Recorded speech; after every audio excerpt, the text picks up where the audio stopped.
سعيدة عليكم. لا مؤاخذة إن كان التقرير طويل، بس كان لازم تتعرض المعلومات والتعليقات عليه في مكان واحد عشان الفكرة تبان أكتر. واللي ما عندوش وقت يسمع الحلقة كلها، أنا عاملة لكل نقطة فيها عناوين حطاها تحت في صندوق الوصف، ممكن تبص عليها وتدوس على أي عنوان عايز توصله على طول من غير ما تشوف كل الحلقة، مع إن كل نقطة بتوصل للتانية. لكن لو مستعجل وعشان لما تحب ترجع تشوف الباقي تعرف تبدأ منين. أهمية التقرير ده إنه بيعرض معلومات مهمة لقيتها في دراسة اتنشرت في مجلة كلية الآداب جامعة الفيوم بخصوص واحد من الكيانات العرقية الدخيلة الخبيثة اللي بدأت تطل علينا براسها في السنين الأخرانية. ورغم إنه كيان ومش كتير يعرفوه، لكن عنده خطة كاملة لنشر البدونة في مصر من ساسها لراسها، وحط البدو فوق المصريين في كل مجال، رغم احتفاظ البدو ببداوتهم وبانتماءات أجنبية ورفضهم يكونوا مصريين وبس. ومعلومات التقرير ممكن تساعد ناس كتير محتارين وهم بيدوروا على إجابة أسئلة تعباهم، زي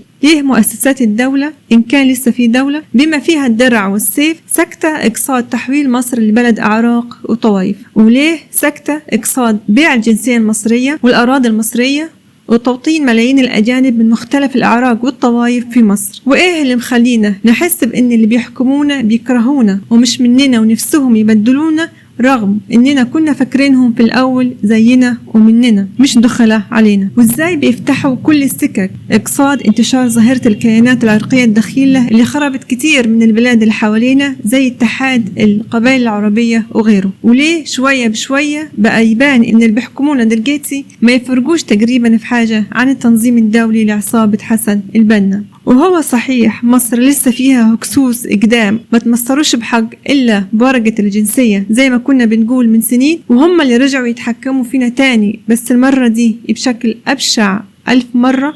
في التقرير معلومات عن تأسيس وتاريخ الاتحاد العام للقبائل المصرية والعربية. بين قوسين دي ملاحظة من عندي إن كلمة القبائل المصرية مش مبلوعة أصلا، لأن مصر مش بلد قبائل وما فيهاش قبائل، لكن اللي فيها فروع قبائل دخيلة. في التقرير كمان إزاي متغول في كل مجال ومكان في مصر، إزاي متغول في المناصب، إزاي مركز أكتر خدماته لبتوع القبائل، يعني اللي نسبين نفسهم لقبائل، أما المصريين فحطتهم على الهامش بخدمات بنسبة أقل لمجرد يتقال عليه إنه بيخدم الكل.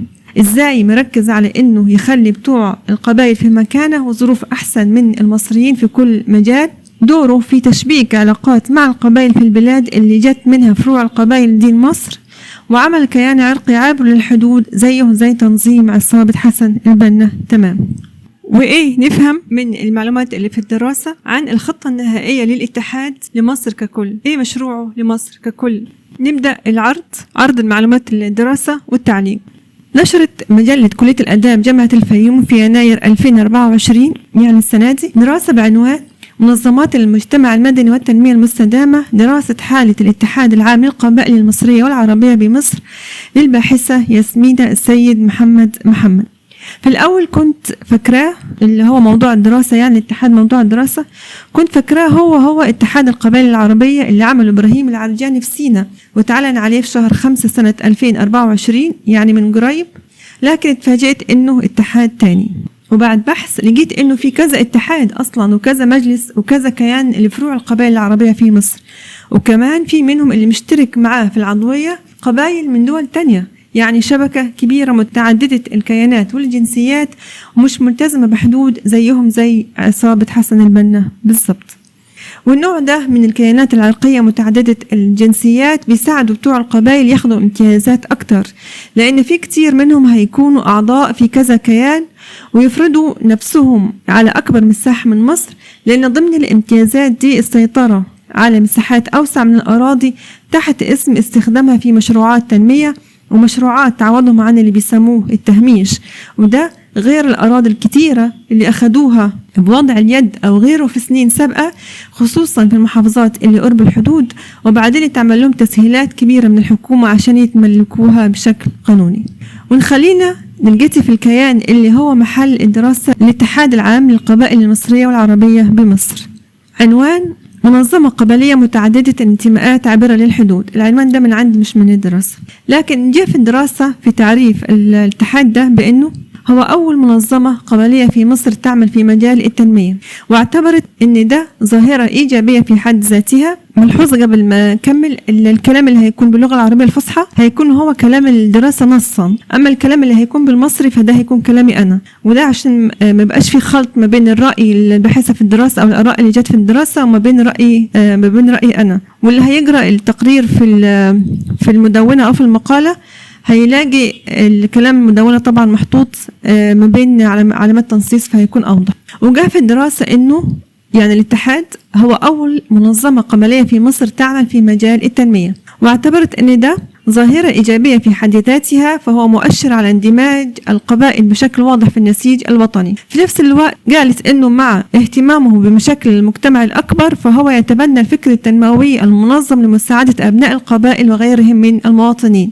كلام الدراسة ده في صفحة 306. يعني بتوع القبائل عندهم هم نمرة واحد، وأي خدمات تقدم للمصريين الأبرياء من القبلية والانتماءات الأجنبية بتكون على الهامش، أو من باب تقديم الكيان القبلي نفسه على أنه وطني وإيده ممدودة للكل، أو صاحب فضل على المصريين رغم أنه شغال بفلوسهم وفي أرضهم ومن تعبهم.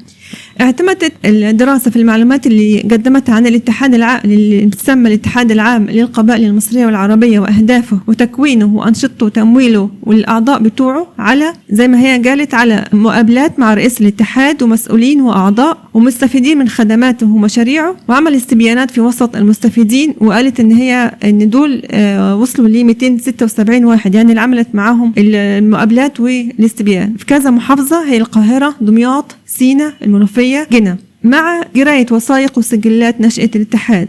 وده في صفحة من 332 إلى 334 من الدراسة. نلاحظ هنا أن أنشطة الاتحاد اللي بتستهدف بتوع القبائل مش في المحافظات الحدودية بس، لكن النشاط القبلي ورسم الملامح القبلية على وش مصر بقى يتغلغل في بقية المحافظات ولحد العاصمة القاهرة نفسها. عنوان: تعريف الاتحاد القبلي لنفسه. ونقلت الدراسة عن اللائحة الخاصة بالنظام الأساسي للاتحاد تعريفه لنفسه بأنه الاتحاد كيان اجتماعي خدمي تنموي لا علاقة له بالأحزاب ولا بالعمل السياسي، ويهدف إلى تنمية المناطق النائية والعمل على زيادة انتماء أهلها للوطن، ووضع الحضارة والمدنية مكان القبلية، والاصطفاف بجانب الدولة والمرور بها من الأزمات للرفاهية والسلام. طبعا الكلام ده خصوصا الكلام بتاع وضع الحضارة والمدنية مكان القبلية والاصطفاف بجانب الدولة وإنه لا علاقة له بالأحزاب لا بالعمل السياسي، كل ده بيتنسف. هنلاقيه إن هو بيتنسف إن هو مجرد كلام ستارة بتغطي على الحزبية والقبلية بتاعتهم وعلى نشر القبلية في مصر. في لما نقرأ عن الأهداف والأنشطة والمكاسب اللي هو بياخدها بتوع القبائل، مش بتوع القبائل اللي في مصر بس، لا كمان بتوع القبائل اللي في أي حتة في الدنيا ما دام نسبين نفسهم القبائل من اللي تبع الاتحاد. ومع نشأته قالت الدراسة: يعد الاتحاد العام للقبائل المصرية والعربية ثاني كيان رسمي للقبائل المصرية بعد مجلس شؤون القبائل المصرية الذي أنشأه الزعيم جمال عبد الناصر في عام 1968 تحت إشراف المخابرات المصرية، وكان همزة الوصل بين القيادات العسكرية المصرية وأبنائها في سيناء طوال حرب الاستنزاف، حيث لم يكن هناك أقمار اصطناعية أو رادارات أو وسائل اتصال يمكن الاعتماد عليها. وفي تلك الفترة قدم أبناء القبائل في سيناء نساء ورجال وأطفال العديد من البطولات في خدمة الوطن. ده صاد 308. تعليق في الجزء ده نلاحظ انه الاتحاد القبلي ده بيحاول يعمل لنفسه تبرير لوجوده ويعمل لنفسه تاريخ مشرف، ويقول انه زي مجلس شؤون القبائل اللي عملته الدولة ايام حرب الاستنزاف. لكن طبعا ما في شبه بالاثنين، لان الحكومة ايام حرب الاستنزاف عملت مجلس شؤون القبائل تحت اشراف المخابرات عشان تتواصل مع بتوع القبائل المتفرقة والمتشتتة والمختلفة عن بعضها اصلا في سيناء، اللي كان كتير منهم ان ما كانش اكترهم وقتها مالوش اصلا اوراق ولا له تسجيل في الحكومة ولا معروف عنه حاجة للحكومة، لانهم بدوا بيعدوا بين الحدود ويتغيروا كل شوية، وما كانتش الحكومة وقتها عايزة تسيبهم منهم لليهود بعد ما سيطر اليهود على سيناء. وكان مجلس شؤون القبائل زي إدارة تابعة للحكومة بتدير شأن من الشؤون، مش كيان عرقي مستقل عايز يفرض نفسه على مصر وهويتها، زي مثلا ما بيبقى في وزارة الداخلية في بلاد كتير إدارة اسمها إدارة شؤون الأجانب أو الجاليات عشان تسهل جمع معلومات عنهم والتواصل معهم، لكن مش معناها يبقى الأجانب دول كيان عرقي مستقل ويجمع صفوفه ويحط نفسه في وش أهل البلد ويحط خطة إنه يسيطر على البلد. أو زي إدارة للتواصل مع الشركات أو التواصل مع رجال أعمال. أيا كان الحكومات مثلا بتحط إدارات من النوع ده، لكن مش معناها خلق كيان مع الجهات دي. كمان اللي بيتسمى الاتحاد العام للقبائل المصرية والعربية بيستخدم فكرة مجلس شؤون القبائل وحرب الاستنزاف عشان يدي نفسه خلفية وطنية ويبرر المكاسب اللي بيخطط يستولي عليها في مصر. ومعلوم إنه أيام حرب الاستنزاف كان في بدو عملوا حاجات كويسة ساعدت المخابرات، وأنا نفسي كتبت عن ناس منهم بالأسامي وحيناهم على دورهم، بس كان المفروض إن ده زيهم زي أي مصري طبيعي بيعمل دوره الوطني وخلاص، لكن إنهم يطلبوا مكاسب وأتمان، منها إنهم يعملوا كيان عرقي يستولي على البلد ويحول مصر لبلد أعراق وطوائف ويحولها لبلد بدوية وأضعف ما فيها هم أهل البلد. يبقى كأنهم بيقولوا إن وقفة ناس منهم ضد إسرائيل كان لأسباب تانية خالص غير الوطنية وغير محبة مصر. ونرجع للمعلومات بتاعة تأسيس الاتحاد. جاء في الدراسة إن الاتحاد العام للقبائل المصرية والعربية تأسس في 17/5/2017، وبعد سنة واحدة في شهر 8 سنة 2018 عمل الاتحاد العام توأمة بينه وبين مجلس شؤون القبائل المصرية والعربية. ومجلس شؤون القبائل المصرية والعربية ده ظهر في 2014، يعني هو سبق ظهور الاتحاد العام للقبائل المصرية والعربية. والهدف من التوأمة ما بين الاتحاد العام للقبائل المصرية والعربية وما بين مجلس شؤون القبائل المصرية والعربية بحسب الدراسة: 1. تعزيز التواصل والتعاون بين القبائل في مصر والوطن العربي، وركز في حتة التواصل بين القبائل في مصر والوطن العربي. 2. دراسة وتقديم حلول لمشكلات وتحديات المجتمع القبلي، وخلي بالك هتكون الحلول دي على حساب مين. عنوان من عندي: أهداف تأسيس منظمة قبلية متعددة الانتماءات والجنسيات. كما نقلت الدراسة أهداف تأسيس الاتحاد عن مسؤولين الاتحاد تحت عناوين العناوين دي اللي حطها للدراسة تحت عناوين الأهداف ورسالة الاتحاد ورؤية الاتحاد، وبتدي الأهداف دي والمعلومات اللي تحت العناوين دي الصورة الكاملة للهدف من شغل أولاد القبائل اللي في مصر بالتعاون مع القبائل اللي في دول عربية من عمل الاتحاد ده. وبتقول: 1. يأخذ الاتحاد على عاتقه مهمة العمل على تطوير القبائل المصرية والعربية مع الاحتفاظ بالهوية الثقافية المميزة للقبائل، بين قوسين من عندي يعني مش الهوية المصرية نهائي. 2. يعد الاتحاد منبرا للحوار والتبادل الثقافي والاجتماعي بين القبائل المختلفة. 3. نحن نطمح، ده كلام المؤسسين الاتحاد، نحن نطمح إلى توحيد وتعزيز العلاقات، خلي بالك، بين القبائل المصرية والعربية لتعزيز التضامن والتعاون بينهم، للإسهام في بناء مجتمعات قوية ومستدامة اجتماعيا واقتصاديا ودينيا تعتمد على القيم الثقافية والاجتماعية القائمة على التفاهم والعدالة والأصالة التي تتسم بها القبيلة العربية. ده في رأيهم طبعا. نمرة 3. تعزيز الوحدة والتعاون بين القبائل المصرية وبعضها وبعض وبينها وبين القبائل العربية، بين قوسين يعني اللي برا البلد، من خلال تنظيم أنشطة وبرامج تعزز الوعي الثقافي والاجتماعي والاقتصادي والبيئي والسياسي، وتنمي القدرات والمهارات العملية للأفراد بما يسهم في حل المشكلات المشتركة وتنمية الأفراد والمجتمع، ولتشجيع الأعضاء على المشاركة في الأعمال التطوعية وخدمة المجتمع بما يحقق استدامة التنمية. يعني هو هيكون مسخر الخدمات والإمكانيات بتاعة مصر اللي هيسيطر عليها وياخدها من الحكومة تحت اسم إن هو بيشارك في التنمية عشان مش يحل مشاكله، مش عشان يحل مشاكل مصر عموما، هو في الأساس عشان يحل مشاكل مش بس بتوع القبائل في مصر، لا كمان بتوع القبائل في بلاد تانية، وطبعا مكتر مشاكل الشعوب اللي حوالينا. 5. العمل على لم شمل أبناء القبائل المصرية والعربية ليكونوا على قلب رجل واحد، تحتها خط ليكونوا على قلب رجل واحد، ونبذ العنف والخلاف بينهم ليكونوا فاعلين وصالحين لخدمة مجتمعاتهم مواطن ودولة. والسؤال هنا ليكونوا على قلب رجل واحد ضد مين؟ مع مين وضد مين؟ يعني لما يكون مثلا بتوع قبائل في مصر هم وبتوع قبائل في السودان وفي السعودية وفي الإمارات وفي الأردن وفي ليبيا وفي المغرب وفي سوريا وفي أي مكان في الدنيا على قلب رجل واحد، ومصر أصلا ممكن يبقى معاها مشكلة مع البلد دي، مشكلة مع البلد دي، مشكلة مع البلد دي، أيا ما كان هم هيكونوا على قلب رجل واحد مع مين وضد مين، يبدوا مين على مين. يعني أي واحد مثلا تبع قبيلة في مصر يحصل فيه مشكلة هيلاقي شبكة واسعة مفروضة على عشرات الدول تخدمه. لو حصلت مشكلة بينه وبين مثلا واحد مصري مش تبع القبائل، مثلا رجل أعمال تبع القبائل وواحد رجل أعمال مصري، يبقى في ظهر رجل الأعمال اللي اسمه في البطاقة مصري وهو تبع القبائل، في ظهره كام كيان يساعده مفروضين على عشرات الدول اقتصاد رجل الأعمال المصري ده مثلا. يعني 6. دعم الاستثمار بكافة أنواعه والمشاركة في مناقشة مشروعات خطط التنمية الاقتصادية والاجتماعية والبيئية، وحشد طاقات الأعضاء من أجل تحقيق أهداف هذه الخطط والإسهام في تنفيذها بما يحقق للدول الاكتفاء الذاتي من المحاصيل الرئيسية ذات البعد القومي، والحفاظ على المياه وجودة التربة والمحصول، والمنافسة في التصدير، والمشاركة في المجالات الزراعية العربية والأفريقية والدولية لخدمة الفلاح. طبعا المشروعات اللي هو بيتكلم عليها دي، وزي ما شفنا مثال ليها المشروعات اللي خدها العرجاني، الخير بتاعها راح لمين؟ أول ما بدأ أولا اللي عملها طبعا أكترتهم المصريين مش البدو، أكترت اللي تعب في المشاريع دي المصريين وبفكر المصريين وبتعب المصريين. أول ما بدأ يجيب ثمرة راحت لمين؟ اتفتحت لمصر لأكتر من 100,000 واحد من غزة، ده غير ملايين من الشعوب التانية، وعامل على توطين اللاجئين. وكل شوية بنلاقي العرجاني وغير العرجاني بيستقبل ناس من قطر ومن الإمارات ومن ليبيا ومن غيرها، ويعملوا اتفاقيات منهم لبعض. عشان مين يستفيد من المشاريع دي في الآخر؟ نفس الموضوع بيعملوه البدو اللي في مطروح اللي مناسبين نفسهم أكتر لليبيا وهكذا، وهم بيشاركوا الليبيين في كتير من خير المناطق دي.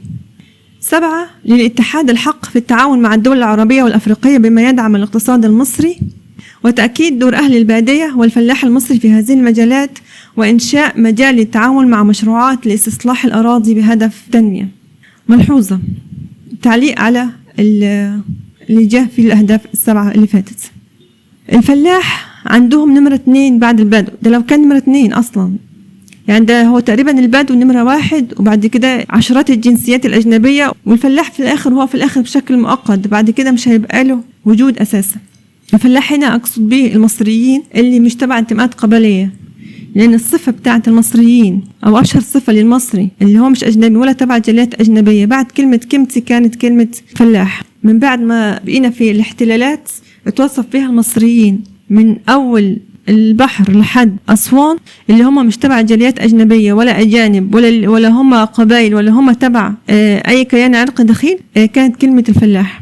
فأنا الفلاح في تعليقاتي أقصد بها المصريين، مش الفلاح بس اللي بيزرع، لكن الفلاح مقصود به المصري اللي هو مش تبع أي جاليات أجنبية ولا تبع قبائل ولا أي انتماءات أجنبية.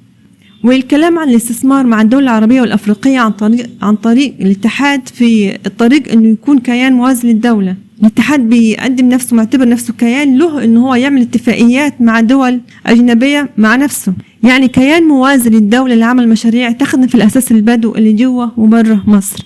أما حط الفلاح أساسا ضمن اللي بيقولوا إنهم بيخدمون بمشاريعهم، فهو تمام زي المشاريع اللي بترعاها منظمات محلية أو أجنبية لتوطين وتمكين اللاجئين الهكسوس الجداد، بأنها تقول مثلا إنها بتقدم خدمات صحية للاجئين والمواطنين المصريين، فيبقى إنها تدي جزء من الخدمة وفي الغالب أقل جزء للمصريين كنوع من تحليل شغلها في مصر، وإنه ما يتقلش بتفضل اللاجئين على أولاد البلد، وتعمل نفسها اقتصاد البلد إن هي صاحبة عمل، إن هي صاحبة عمل خيري وبتساعد في علاج المواطنين، وإنها القلب الكبير، وإن وجود الهكسوس فيه فايدة للمصريين، وإنهم أصحاب فضل عليهم لأنه عن طريقهم بتيجي الخدمات للمصريين إلى آخره. يعني في الآخر بيذلوهم بيهم، بيذلوا المصريين يعني بالهكسوس. فبدل ما يكون المصري شايف إنه هو اللي صاحب فضل على الهكسوس، إن الهكسوسي ده عبء عليه ولازم يمشي، لا هم عايزين يحولوا إحساس المصري إنه هو لا، ده هو المستفيد من الهكسوسي، والهكسوسي هو اللي صاحب فضل ووجوده فايدة. وده نفس اللي عايزه الاتحاد لما يتكلم عن إنه هو بيخصص فوائد للفلاح وبيتذكر بعد البدو سوى البدو اللي جوا مصر أو البعد جوا مصر أو برا مصر، وبيميزوا نفسهم عن الفلاحين من الأساس، مش معتبرين نفسهم فلاحين. 8. احنا مكملين في النقط الخاصة بأهداف الاتحاد ورسالة الاتحاد زي ما جابتها الدراسة، وهي نقلها عن وثائق الاتحاد وكلام اللي أسسوا الاتحاد. العمل على جذب المشاريع التي تخدم المواطن والدولة، وذلك للنهوض بالاقتصاد المصري والعربي ليجابه تطورات العصر، والعمل على تحسين دخل الفرد المصري والعربي في ظل الظروف الاقتصادية التي تحيط بالاقتصاد العالمي من انهيارات وارتفاعات في أسعار المواد الغذائية إلى آخره. طيب أنت مالك طيب بالاقتصاد العربي، ومالك أنت مدخل الفرد العربي؟ يعني أنت هتسخر مثلا اقتصاد مصر وفي عز أكبر أزمة اقتصادية تعدي عليها من عشرات السنين عشان ترفع دخل المواطن العربي؟ احنا مالنا طيب؟ نمرة 9، العمل على تدريب وتنمية مهارات الشباب من خلال ورش عمل بالاشتراك مع العديد من قطاعات الدولة لتأهيلهم لسوق العمل وإدارة المشروعات الخاصة ليصبحوا منتجين ومشاركين في عملية التنمية بما يفيدهم ويفيد الدولة. قدام في الدراسة هنعرف أنهي شباب هو يقصدهم في تنمية مهاراتهم. 10، تشجيع الشباب وتدريبهم على التطوع والمساهمة في عمليات التنمية المستدامة. 11، المساهمة في العملية التعليمية واستمرار الطلاب في التعليم من خلال عمل فصول تقوية مجانية لكافة المراحل الدراسية ومساعدة العديد من الأسر في المصروفات الدراسية لأبنائهم وفتح فصول محو الأمية للمتسربين من التعليم. هنعرف برضو يقصد أنهي طلاب قدام في الدراسة. 12، المساهمة في علاج غير القادرين من خلال القوافل الطبية الشاملة والمتخصصة والبطاقات العلاجية بالتعاون مع وزارة الصحة والجهات الأخرى المعنية. 13، العمل على الحفاظ على التراث الأصيل لأبناء الشعب المصري والعربي وترك إرث تراثي مشرف للأجيال القادمة من خلال التعاون مع قصور الثقافة في كافة محافظات مصر والدول العربية لعرض وتقديم تراثنا المصري والعربي لأبناء الوطن من فن بدوي وفن شعبي أصيل وفن حرفي مهني توارثناه عن الأجداد، وعمل مجموعة من الأفلام التسجيلية عن الحرف والمهن التراثية. طبعا الكلام واضح. فهنا المقصود بالتراث المصري والعربي نمرة 1 هو التراث البدوي والقبلي في مصر والدول الأجنبية اللي حوالينا، وتقديمه على أنه هو ده تراث وهوية مصر. ده من باب مشروع بدونة مصر من ساسها لراسها يعني. وده واضح حتى من غير التصريح بده في المادة دي عن طريق تصدير كلمة فن بدوي في بداية تعريف معنى كلمة التراث المصري والعربي، واستغلال الفن زي الأفلام في نشره وتصدير فكرة للأجيال الجاية على أنه ده هو وش مصر وهو تراثها الأصلي، مش إن تراث مصري الأصلي هو الكمت الفلاحي على مر العصور. كمت فلاحة أقصد بيها يعني تراث الممدود من أول ما كان البلد اسمها كيمة وبس لحد ما أهل البلد الأصليين بقى يتسموا فلاحين وليهم عادات وتقاليد وثقافة خاصة بيهم بتتسمى بتاعت الفلاحين، واللي كانت بتميزهم عن الجاليات الأجنبية الدخيلة عربية ولا فرسية ولا يونانية ولا تركية ولا أي من كانت في أيام الاحتلالات. ولو تقدم التراث الكمت الفلاحي هيبقى حاجة على جنب عشان بس المصريين لما يعترضوا يتقال لهم ما احنا بنهتم بالتراث ده برضو، زي ما تسمح يتعمل موكب المومياوات الملكية وفي نفس الوقت يتعمل اتحادات ومجالس لنشر فكر وثقافة القبائل، ده جنب ده. وفي الآخر لقينا ما فيش أي استغلال لنجاح احتفالية موكب المومياوات واحتفالية طريق الكباش في نشر الهوية المصرية بشكل أكبر، وكأنها كانت مجرد احتفال لتخدير المصريين في الوقت اللي بتوع القبائل شغالين يتجمعوا ويعملوا اتحادات وينتشروا. طبعا زائد الهدف الاقتصادي من الاحتفالات دي وهي السياحة. 14 بتكمل الدراسة أهداف ورسالة اللي بتسمى بالاتحاد العام للقبائل المصرية والعربية.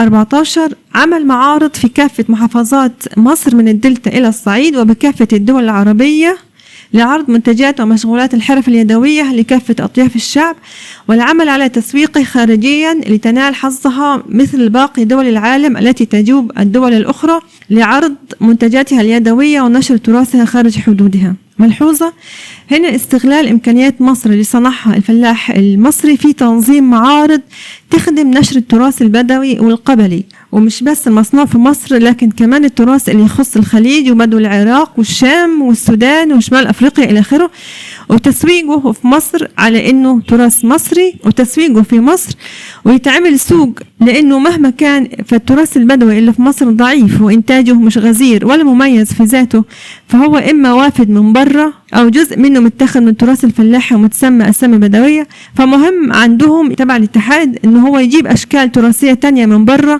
ويقول ان ده تراث غزير الانتاج وقديم في الانتاج. ونتخيل كمان انهم هيعملوا معارض وافلام وبرامج يقدموا فيها التراث المصري على انه فلسطيني وسوداني، زي انه يقدموا اللي بقى يتسمى الفسيخ الفلسطيني والكعك الفلسطيني والصفايح الفلسطينيه والفطير المطبق الفلسطيني والملوخيه الغزاويه والكشك الشام والباميه المفروكه السودانيه والفسيخ السوداني الى اخره من الاكلات اللي اخذوها الشوام والسودانيين عن المصريين، ويتقدم ده على انه تراث بدو وقبائل في فلسطين والسودان مش تراث الفلاح المصري.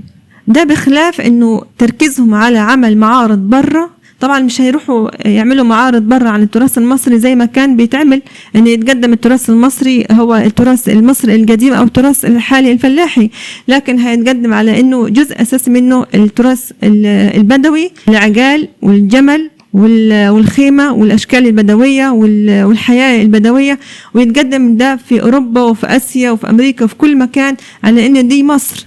فنتخيل المسخ والمسح اللي بيتعمل للبلد جوا وبرا.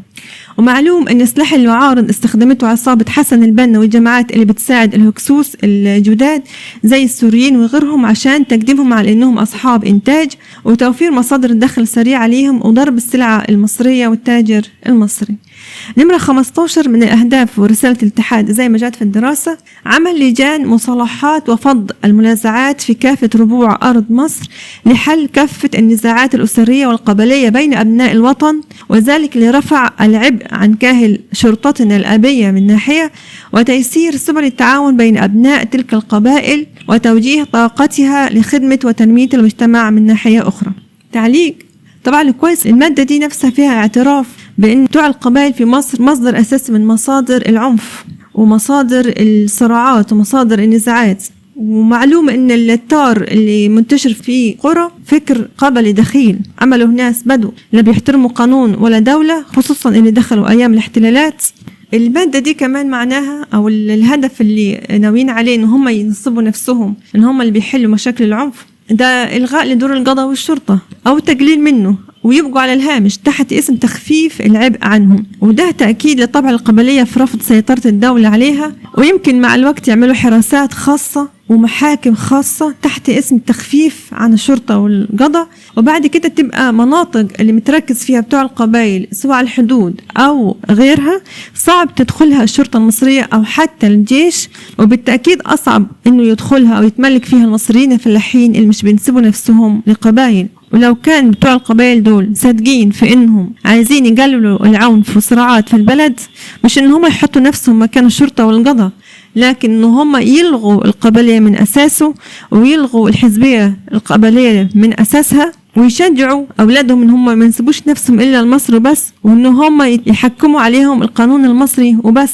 مش ان هم يسيبوهم في الطبع القبلي ويسيبوا عادة التار ما بينهم وبعد كده ينصبوا نفسهم ان هم مكان الشرطة والجيش والقضاء، وان هم اللي بيحلوا المشاكل بتوع القبائل مع بعض بحجة ان هم ادرى بشؤونهم، ومع الوقت هم يتولوا كل شؤونهم بحجة ان هم ادرى بيهم وما يبقاش للدولة ان كان في دولة اي سيطرة عليهم. نمرة 16 العمل على سلامة أمن الوطن والحفاظ على سلامة حدوده وأراضيه من خلال تعاون أبناء القبائل المصرية العريقة التي تقطن تخوم الحدود الشرقية والغربية والشمالية لمصر مع قواتنا المسلحة. ملحوظة الكلام اللي في المادة دي بيتعارض 100% مع الأمن القومي لمصر. إزاي تنظيمات عبر للحدود بتعترف وتفتخر بانتماءات أجنبية؟ الكلام ده مش بيتعارض 100% مع الأمن القومي. فإزاي تنظيمات عبر للحدود بتعترف وتفتخر بانتماءات أجنبية لدول وجماعات أجنبية منهم دول اللي ورا الحدود بتاعتنا وبتعتبر الحدود مجرد خطوط على الأرض إنها تتآمن على حماية الحدود؟ ومعلوم تاريخيا إنه من أساس شغل القبائل العبر للحدود هو تسهيل حركة بعضها بين الدول. فمثلا لو في تنظيم قبلي أو جماعة من الناس بتنسب نفسها للبربر أو اللي بيسموا نفسهم قبائل الأمازيغ، فهو شايف إن من واجبه إنه يسهل حركة البربر ما بين المغرب والجزائر وليبيا وتونس ومصر وأي مكان، سواء بشكل قانوني عن طريق تظبيط قوانين البلد اللي هم فيها عشان تقدم مزايا تسهل دخول الناس دي من المعابر، أو طرق مش مشروعة زي التهريب والهجرة اللي مش شرعية، أو جلب الناس دي بحجة إنهم عمالة وغيره، أو عن طريق الجواز منهم رغم البلد مش محتاجاهم أصلا. كمان التاريخ البعيد والقريب مليان بأمثلة لإزاي أولاد القبائل كان بيستغلوا وجودهم على الحدود في تهريب المخدرات والسلاح والميليشيات الإرهابية، وساعات بتسهل دخول جيوش الاحتلالات زي ما حصل في دور البدو في مساعدة الاحتلال الفارسي، الاحتلال الروماني، الاحتلال العربي، الاحتلال الإنجليزي إلى آخره. لأن الأساس اللي بيحكمهم هو الانتماء للقبيلة وقيادات القبيلة سواء كانوا في نفس البلد أو براها، وبيحددوا موقفهم من المحتل أو من أي شيء على أساس هيفيد القبيلة ولا هيضرها. نمرة 17 من أهداف رسالة اللي بتسمى الاتحاد العام للقبائل المصرية والعربية حماية الحقوق المشروعة لأعضاء الاتحاد والدفاع عن مصالحهم وتحسين الظروف والشروط اللازمة لإنجاز أعمالهم ورفع المستوى الثقافي لهم عن طريق الدورات التثقيفية ونشر الوعي بينهم بما يكفل تدعيم الاتحاد وتحقيق أهدافه. تعليق: وهنا هو بيأكد دغري ومن غير ما يداري كل الكلام اللي قلناه فوق عن انه معمول مخصوص عشان يعمل من بتوع القبائل كيان موازي للشعب المصري له مصالح تخصه ويجند ثروات وامكانيات البلد لمصلحته. وبكل كلمة في المادة دي بينطفوا الشنا ان الهدف الاساسي للاتحادات والمجالس القبلية هو مصالح القبيلة، سواء القبيلة الاساسية اللي برا مصر او فرعها اللي جوا مصر، وان اي كلام بيتقال في نقط فاتت عن ان من اهداف الاتحاد التنمية والسلام وتقديم خدمات العلاج والتعليم للمواطنين هو مجرد تخدير او تصوير او ستر على الهدف الاساسي. المواد اللي فاتت هتلاقوها في الدراسة في الصفحات من 308 و 309 ومن 310 إلى 313. وتعليق أخير في الجزء ده اللي خاص بأهداف الاتحاد الحقيقية اللي اتقالت في الدراسة، وهو سؤال: إيه علاقة ده كله بالهدف اللي اشتغل عليه اللي هللوا لتشكيل التنظيمات القبلية زي اتحاد القبائل العربية بتاع إبراهيم العرجاني، وقالوا إنه تأسس عشان يقف مع الجيش ضد الإرهابيين اللي بيدخلوا سينا، أو عشان وقف تهجير الفلسطينيين لسينا؟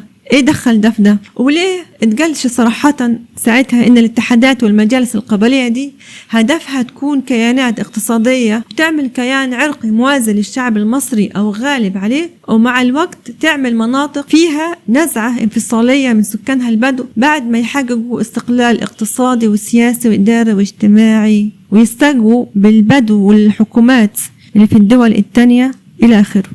ندخل على عضوية الاتحاد وشروط عضوية الاتحاد، واللي هنتصدم يمكن من مين اللي هيكونوا من أعضاء الاتحاد سواء اللي من جوا مصر أو من برا مصر. يعني احنا قلنا ان هم يقصدوا البدو من جوا مصر وبرا مصر، لكن كمان مين غير البدو ممكن يدخلوه في الاتحاد وليه؟ بحسب الدراسة فإن عدد أعضاء الاتحاد العام للقبائل المصرية والعربية 650 ألف عضو من 76 قبيلة مصرية وعربية، يعني من برا مصر. يمثلها في الاتحاد شيوخ القبائل والعمداء وعمداء العائلات والعديد من أفراد القبائل، ويمثلون من 90 إلى 95% من الأعضاء، والباقي أفراد من خارج القبائل.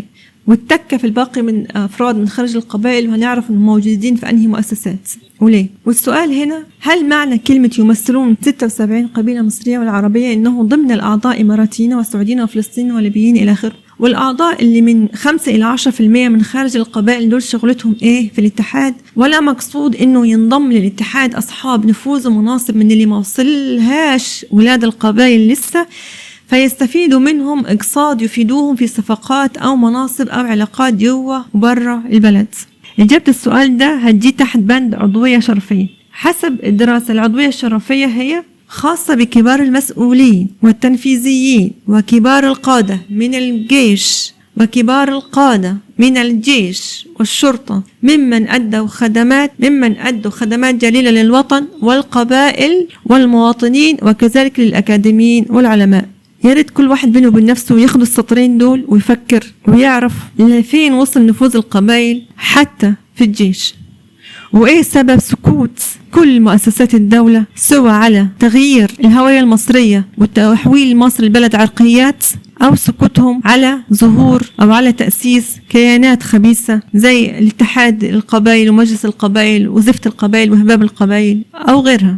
المادة دي فيها إشارات نجاوب على الأسئلة اللي فوق. ضم كبار المسؤولين بما فيهم قيادات الجيش والشرطة لتنظيم عرقي قبلي متعدد الجنسيات وعابر للحدود. معناه تخريب مخ الدولة وصناع القرار، وربطهم بمصالح بتوع القبائل اللي جوا واللي برا، يعني ربطهم بمصالح حزبية جوا وأجنبية برا، وده أخطر ما يكون على أي دولة في الدنيا، لأن كده الجيش والشرطة والمخابرات والقضاء وبقية مؤسسات الدولة بيجوا الهدف الأساسي للقبائل اللي برا مصر وفروعها جوا مصر لضمهم ليها واختراق المناصب دي، زي ما هو هدف لعصابة حسن البنا من ساعة ما تأسست، وهدف أي أحزاب وتنظيمات دولية شيوعية يسارية عروبية عولمة ماسونية أيا من كانت صفتها في أي وقت في التاريخ.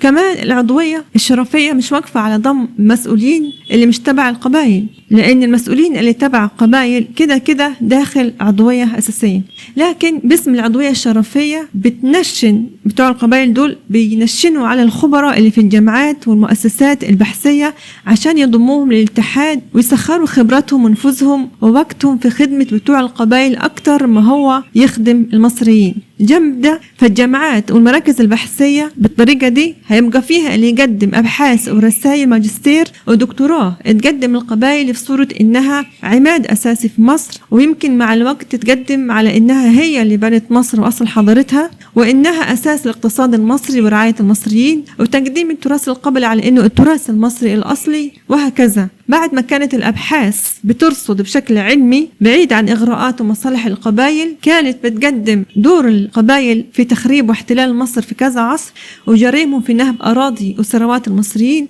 وإزاي اتفننت وتمتعت في تعذيب أهل البلد اللي كانت تقدر تطلهم إيديها وقت الاحتلالات أو وقت ضعف الحكومة. كمان في عضوية اسمها عضوية انتساب، يعني كده في عضوية أساسية للي بينسبوا نفسهم للقبائل، وعضوية شرفية لناس مش من بتوع القبائل لكن عندهم خبرات أو مراكز أو مناصب تستنفع منها القبائل دي، وفي عضوية ثالثة اسمها عضوية انتساب، وحسب الدراسة هي مخصصة للهيئات والمؤسسات والمنظمات التي ترغب في التعاون مع الاتحاد من خلال بروتوكولات تعاون لتمثيل مصالحها والمشاركة في أنشطة الاتحاد.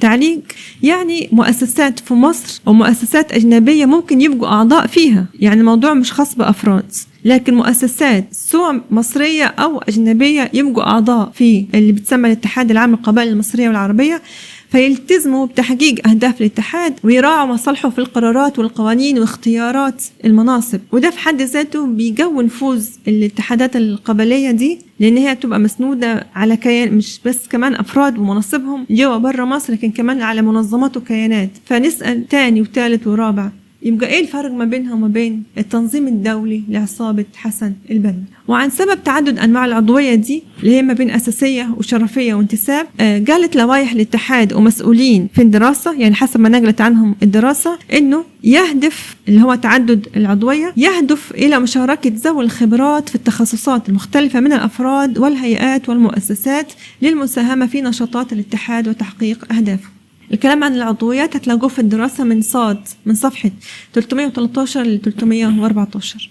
المستفيدين من الخدمات، نوصل هنا للنقطة الخاصة بالمستفيدين من خدمات الاتحاد. التأكيد لدور اللي بيتسمى بالاتحاد العام للقبائل المصرية والعربية في خدمة القبلية الوافدة ومراكزها برا مصر. بتقول لوائح الاتحاد: تستفيد أسر أعضاء الاتحاد ب60% من خدماته وأنشطته، بينما توجه النسبة المتبقية يعني 40% إلى أسر وأفراد من خارج أعضاء الاتحاد، سواء من أبناء القبائل أو من خارج القبائل. كده المادة بتتكلم بالنص، يعني الأكترية ويمكن توصل لأكثر من 90% من خدمات الاتحاد هي اللي بتوع القبائل جوا وبرا الاتحاد وجوا وبرا مصر، لأن حتى 40% المتخصصة للي مش أعضاء داخل فيهم برضو بتوع القبائل جوا وبرا مصر. في شروط العضوية ركز الاتحاد على أنه ضمن المستفيدين المرأة خاصة ربة البيت التي لا تعمل خارج البيت نظير أجر نقدي أو عيني ومحدودي الدخل والأقل دخلا والمتسربين من التعليم حسب الدراسة. وده معناه تقوية أي حد من أولاد القبائل ماديا وفي المهارات، فحتى اللي ما عندوش فرصة ياخد منصب وصفقة مهمة فيبقى حتى والمرأة ببيتها أو اللي ما كملش تعليمه يبقى قادرين بسهولة يلاقوا اللي يساعدهم وما يعانوش نفس معاناة المصري اللي مش من قبائل. وده جاي في وقت الأزمة الاقتصادية المصنوعة أكترها من سوء الإدارة اللي مشارك فيها ناس من بتوع القبائل والهكسوس القدام وبتخنق المصريين وتعصرهم عصر. فده نوع من نفي المصري الأصيل وتمكين الدخيل أبو انتماءات برانية. المواد الخاصة بشروط عضوية الاتحاد هتلاقوها في الدراسة في صفحة 314. في حاجة في العضوية أو مش في العضوية، في دعم الاتحاد اسمها المتطوعون، مسمينها متطوعون. فالاتحاد جهز متطوعين لتنفيذ أهدافه، وقال بالنص حسب ما جاء في الدراسة يصل عدد المتطوعين في جميع الأنشطة التي يقدمها الاتحاد تقريبا 10,000 متطوع على مستوى الجمهورية من الذكور والإناث، مع زيادة عدد الذكور عن الإناث من داخل القبائل المصرية ومن خارج القبائل. تعليق: ده يضمن يعني انه يكون العدد الكبير ده من اللي بيسميهم متطوعين يضمن تسريع تحقيق اهداف الاتحاد وانتشاره في وقت اقل، لان اكترية الاعضاء الاساسيين او الشرفيين مشغولين في اعمالهم او ايا كان، فيلاقي ناس من اللي بيسميهم متطوعين يساعدوا في تحقيق اهدافه، يساعدوه في تنفيذ انشطة كتير. النقطة اللي جاية هي عن موارد الاتحاد، الموارد اللي بتسمى الاتحاد العام للقبائل المصرية والعربية، التمويل يعني بتمول منين؟ اتنوعت مصادر تمويل الاتحاد من كل أنواع التمويل في البلد. فمن مصادر التمويل ده التبرعات، الاشتراكات، الاستثمار، المنح والإعانات، الوصايا، الهبات، ومن الحكومة ومن القطاع الخاص ومن أي حد، فيما معناه إن ميزانيته هتكون ضخمة. ولما يتسأل عليها يعني يتسأل جبت الفلوس دي كلها منين، هيكون الجواب إن مصدرها هو الاستثمار والتبرعات والهبات. وحسب ما ورد في الدراسة عن مصادر التمويل في صفحة 315، فمصادر التمويل هي: 1. رسوم العضوية والاشتراكات السنوية، المنح والإعانات من وزارة التضامن، الإعانات والهبات والتبرعات والوصايا التي يقبلها مجلس الإدارة، وأرباح المطبوعات وأرباح الاستثمار متى وجد، وإيرادات مستقبلية يسعى الاتحاد لتحقيقها. ويتحط تحت كلمة وإيرادات مستقبلية يسعى الاتحاد لتحقيقها كذا خط. تعليق: نتخيل إنه هيتاخد من موارد الدولة وعرق الفلاح المصري اللي صنع أقدم دولة وطنية مركزية خالية من القبائل وخالية من تعدد الأعراق، يتاخد من مواردها عشان يتصرف على مين؟ على كيان يحول مصر لدويلات وإقطاعيات وبلد قبائل، وعلى تقوية أولاد القبائل سواء اللي جوا مصر أو اللي برا مصر. فيتسبب النوعية دي من الكيانات في ضعف وتفليس المصري الفلاح وفي تخريب بلده. وفي مصادر التمويل متقال إن من ضمنها الوصايا، وأنا ما أعرفش المقصود منها لسه، لكن يمكن المقصود إن ناس تخصص الاتحاد القبلي ده جزء من التركة أو الميراث بعد ما تتوفى. بس نلاحظ كمان إنه جنب إنه بياخد من الحكومة إعانات، فهو مش هيقف عند الإعانات، لكن هياخد من الحكومة برضو أراضي وامتيازات تحت اسم الاستثمار زي ما هنشوف في مواد جاية. وبكده يبقى عامل زي واحد عامل نفسه فقير ومحتاج إعانة من الحكومة وياخد منها الإعانة، وفي نفس الوقت يروح لها ياخد منها أراضي وامتيازات باسم إنه مستثمر هيعمل مشاريع وينمي البلد. يعني زي المثل بتاعنا ما يقول: طالع واكل نازل واكل. كمان ما تقلش الهبات والتبرعات وقف على إنها تجيله من المصريين، ولا هيقبل تبرعات وتمويل من جهات أجنبية والقبائل اللي في دول برا مصر. والغالب ده اللي هيحصل، لأن الاتحاد نفسه معمول للي جوه وبرا مصر، والعضوية بتاعته لدول ودول. فعادي عنده ياخد تمويل من جهات في الإمارات، السعودية، ليبيا أو أي مكان، مع اللي معروف من اللي هيترتب على ده من إنه يراعي مصالحهم في أي صفقة أو قرارات أو قوانين تتعمل في مصر، خاصة زي ما سبق الكلام إنه من أعضاء الاتحاد أو اللي أصحاب العلاقات به هيكونوا ناس في مؤسسات الدولة، مسؤولين في كل مؤسسات الدولة، وطبعا في البرلمان المسؤولين عن تفصيل وحط القوانين والقرارات في كل مجال.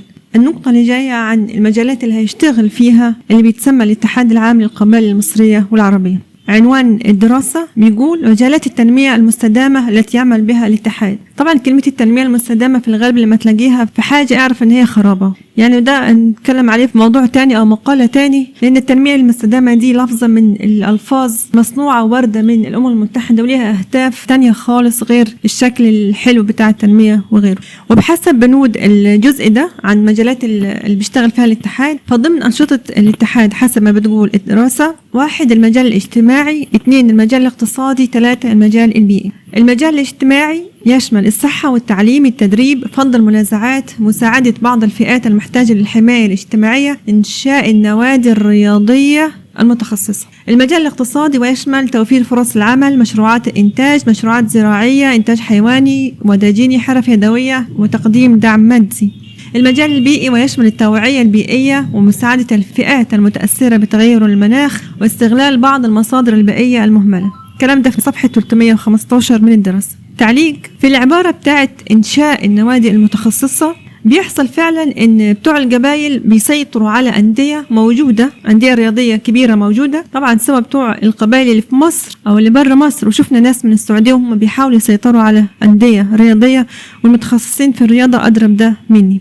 فجنب ان هم بيسيطروا على أندية موجودة هيعملوا أندية رياضية متخصصة عرقيا، وده جديد يمكن، متخصصة عرقيا، يعني يغلب عليها البدو او يغلب عليها ثقافة البدو، زي ما بيجوا يخلوا وزارة الشباب والرياضة تعمل لهم أندية الهجن يعني بتاعت الجمال، وده بيغلب عليها البدو ان ما كانتش كلها بدو. ويمكن من هنا نفهم ليه السكوت على عمل مراكز رياضية أو أندية للسوريين أو غيرهم من الهكسوس الجداد واللي كنا نشرنا عنها قبل كده، جنب تمكين دخول السوري والفلسطيني والسوداني إلى آخره في الأندية المصرية، رغم ان هي مش محتاجة ومش دخول الاحتراف العادي ان هو يجي سوري او فلسطيني مثلا ويحترف كم سنة ويمشي، لا. وبكده يبقى الهكسوسي القديم والهكسوسي الجديد عندهم فرصتين في احتراف الرياضة. الأولانية إنهم يبقوا مسموح ليهم يدخلوا الأندية الوطنية جنب المصريين، والتانية إنه يتسمح لهم يعملوا أندية تخصهم أو هم اللي مسيطرين عليها، في حين المصري الفلاح اللي ملوش أي لون غير لون بلده يبقى قدامه فرصة واحدة اللي هي الأندية الوطنية، ودي كمان مع الوقت مش هيبقى له فيها أولوية وهيبقى مجرد مكون، يعني وهيبقى المصري يعتبروه مجرد مكون من مكونات المجتمع، واللفظ ده لفظ قذر خالص، عمره ما كان يتقال أبدا، ما يليقش بالمجتمع المصري ولا كان في خيالنا أصلا، لأن كلمة مكونات عرقية أو طائفية ده مشهور في العراق، مشهور في سوريا، مشهور في لبنان، مشهور في السودان إلى آخره، لكن أبدا ما يصحش يتحط جنب اسم مصر نهائي. والموضوع ده سبق واتعمل في الأردن، ففي الأردن مثلا في أندية متخصصة للأردنيين وأندية متخصصة للفلسطينيين، وفي أوقات كتير لما بيدخلوا مباريات مع بعض بيحصل معارك على أساس عرقي ما بينهم. أما عبارة مساعدة بعض الفئات المحتاجة للحماية الاجتماعية، فمعلوم إن هم بيعتبروا اللي هم بتوع القبائل اللي في الاتحاد ده بيعتبروا ان البدو وسكان الحدود من البدو، وكمان الهكسوس الجداد اللي هم اللاجئين وغيرهم من الاجانب بيعتبروهم من الفئات الاكثر احتياجا اللي بيتقدم لهم امتيازات فوق بقية السكان وفوق اولاد البلد بحسب تصنيفات الاتفاقيات الدولية واللي اخذت بها القوانين المصرية خصوصا بعد سنة 2013. كلمة الفئات الأكثر احتياجا دي واردة في كتير من الاتفاقيات اللي عملاها الأمم المتحدة لدعم اللاجئين والمهاجرين حتى منهم غير الشرعيين. وفي كتاب كنت عملته باسم الاغتيال الكبير. الاغتيال الكبير ده وارد فيه كل الاتفاقيات دي وازاي بيستغلوا عبارات زي كلمة الفئات الأكثر احتياجا علشان يمكنوا الأجانب ويمكنوا أصحاب الأجندات العولمية أو الأجنبية حتى لو كانوا بالاسم مصريين من البلد وانهم يخلون فوق أهل البلد. هحط الرابط بتاعه تحت اللي عايز يراجع حاجة فيه. أما عبارة توفير فرص العمل ومشروعات الإنتاج ومشروعات زراعية إلى آخره وتوفير دعم مادي، فواضح إنه عملية حشد لتوفير كل اللي يخلي حياة أعضاء الاتحاد من البدو سهلة، سواء بتوفير شغل أو مشاريع أو تقديم تمويل ليهم، طبعا جنب اللي هياخدوه من الاتحاد، وهيكون ليهم برضو إنهم يشاركوا المصريين في أي فرصة للتمويل أو عمل المشاريع، فيبقى المجال والفرص اقتصادهم أوسع من المصريين. طبعا هيكون الكلام ده ظاهر أكتر في فرص في الوظائف صعب يوصلها كتير من الناس زي وظائف وزارات الخارجية والداخلية والجيش والقضاء والترشيح للبرلمان، حتى في مجالات توفير فرص في الفن وفي الرياضة إلى آخره.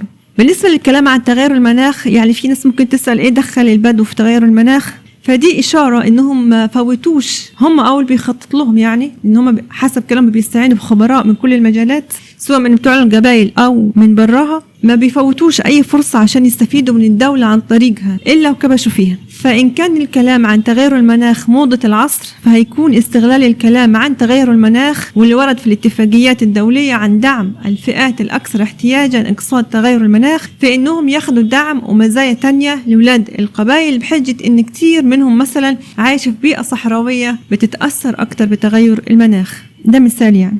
النقطة الجاية هتتكلم عن الهيكل التنظيمي اللي تسمى الاتحاد العام للقبائل المصرية والعربية. تكوين الاتحاد يعني بيتكون غير الأعضاء اللي احنا اتكلمنا عليهم، المجلس الإدارة أو المتحكمين في الاتحاد مين، واللي باين منه إن هو إدارة دولية مش بس حزبية محلية، لا إدارة دولية. فحسب ما ورد في الدراسة في كلامها عن الهيكل التنظيمي للاتحاد العام اللي بيتسمى الاتحاد العام للقبائل المصرية والعربية، جه بالنص: 1. الرئيس العام للاتحاد في مصر ورؤساء قطريون يعني منسوبة لكلمة قطر يعني بلد، ورؤساء قطريون من كل دولة من الدول التي يوجد بها أصول أو فروع للقبائل العربية في مصر، ليكونوا بمثابة حلقات الوصل بين الاتحاد وأبناء القبائل في مجتمعاتهم. واضح أظن الكلام. كمان بيتكون من 4 نواب للرئيس، رئيس مجلس الأمناء، الأمين العام، المنسق العام للاتحاد، أمين التخطيط والمتابعة، أمين الشباب، أمين العلاقات العامة، أمين التدريب، أمين الاتصال، رؤساء القطاعات، وجاي بين قوسين يمثلون القبائل في القطاعات الجغرافية المختلفة في جمهورية مصر العربية، ومسميها ومقسمها، وهي رئيس قطاع القاهرة الكبرى، رئيس قطاع وسط الدلتا، رئيس قطاع مدن القناة، رئيس قطاع غرب الدلتا، قطاع شمال الصعيد. أمناء الاتحاد بالمحافظات، كل قطاع مما سبق ينقسم إلى عدد من المحافظات، وفي كل محافظة فرع للاتحاد يرأسه أمينه بهذه المحافظة. تعليق: نستنتج من التقسيم ده إيه؟ معنى الكلام اللي فات ده إنه تنظيم دولي مش مجرد كيان محلي زي ما هو واضح في عبارة إنه ضمن إدارته رؤساء قطريون من كل دولة من الدول التي يوجد بها أصول أو فروع للقبائل العربية في مصر، ليكون بمثابة حلقات الوصل بين الاتحاد وأبناء القبائل في مجتمعاته. يعني بيشارك في إدارته وفي قراراته وفي توجيه الأعضاء والمسؤولين في مؤسسات الدولة وأساتذة الجامعات والقضاة ونواب البرلمان إلى آخره، اللي هيكونوا أعضاء أساسيين أو شرفيين في الاتحاد. هيشارك في توجيههم يعملوا ايه وما يعملوش ايه، ويحطوا للبلد قوانين ايه وما يحطوش ايه. ناس اجانب من القبائل في دول تانية من اللي هيكونوا ضمن ادارة الاتحاد. يعني تخيل مثلا انه يكون مثلا لواء في الجيش او في الداخلية او وزير او رئيس دولة او اي من كان، وبياخد امره من مين او بيرأسوا مين. يعني تخيل مثلا اللواء الفلاني عضو في الاتحاد ده، في اتحاد القبائل ده، والرئيس مين؟ رئيسه مين؟ رئيسه واحد في الامارات، واحد في ليبيا، واحد في السودان، واحد في المغرب، واحد في اليمن. يعني نفس نظام الفكر الماسوني ونفس نظام عصابة حسن البنا وأي كيانات عبر الحدود وضد الدولة الوطنية وضد حقوق أهل البلد اللي ملهمش انتماء إلا للبلد. في نظام تقسيم البلد لقطاعات وإن كل قطاع يرأسه واحد من الاتحاد. في الآخر إحنا لو فاكرين في أول الدراسة أن الاتحاد وهو بيعرف نفسه بيقول إنه هو مش كيان حزبي ولا سياسي. إزاي مش كيان حزبي ولا سياسي وماشي بنفس التقسيمة، نفس الفكر ونفس التقسيمة الإدارية للبلد، وناسج نفس شبكة العنكبوت على كل حتة في البلد، اجتماعيا وإداريا واقتصاديا وسياسيا، وكل ده ومش شغل حزب ولا سياسي. وما ده شغل إيه؟ ده شغل تنظيم دولي. والتنظيم دولي ما بتوجدش في بلد أساسا إلا لو في تنظيمات قبلية وحزبية بتخدم عليه بالشكل ده. في ملحوظة كنت هنساها، وهي إنه شبكة العنكبوت اللي كانت قبل كده عملتها عصابة حسن البنا، تنظيمات تانية في مصر إنه يبقى لهم مقسمين البلد لقطاعات إدارية، وكل قطاع ليه شبكة من القيادات والأعضاء اللي تبعهم، وعملوا الاتحاد اللي بيتسمى الاتحاد العام للقبائل المصرية والعربية. ده كان من أهدافه أيام عصابة حسن البنا، إنه في أي وقت يجيها فرصة إن هي تحكم البلد، تفوز مثلا في انتخابات أو تعمل فوضى في البلد وتوصل للحكم، إن تكون جاهزة للحكم، لأن كل حتة يعني هي عندها حكومة موازية للحكومة، إدارة موازية للبلد، مقسمين نفسهم زي تقسيمة حكم المحليات بتاع الحكومة، موجودين في كل مكان. فده لتسهيل سيطرتهم في أي لحظة فوضى تحصل البلد، ويكون عندهم فرصة إن هم يسيطروا، فيكون ليهم إيدين في كل حتة ومسيطرين في كل حتة، سواء في مؤسسات الدولة أو في اقتصاد أو في غيره.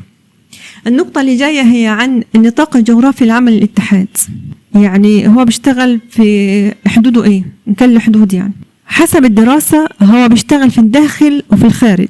في الداخل مقره الرئيسي في محافظة الجيزة 28 شارع جامعة الدول العربية شقة 11، وله مقرات فرعية في معظم المحافظات.